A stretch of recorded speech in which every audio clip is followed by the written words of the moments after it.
ஸ்ரீ ராமராஜ்யம் என்ற பக்தி படத்தில் தெலுங்கு சூப்பர் ஸ்டார் பாலகிருஷ்ணாவுடன் இணைந்து சீதையாக நடித்த நயன்தாரா தற்போது வெங்கடேஷுடன் இணைந்து ராதையாக நடிக்க உள்ளதாக கூறப்படுகின்றது.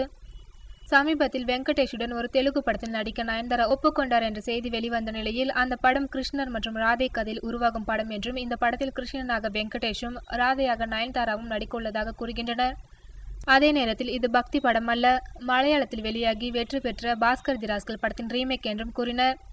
தெலுங்கின் முன்னணி நடிகரான வெங்கடேஷுடன் 3வது முறையாக இணைந்து நடித்துள்ளார் லேடி சூப்பர் ஸ்டார் நயன்தாரா. முன்னதாக இவர்கள் நடிப்பில் வெளிவந்த லக்ஷ்மி மற்றும் துளசி படங்கள் மாபெரும் வெற்றி படங்களாக அமைந்தன.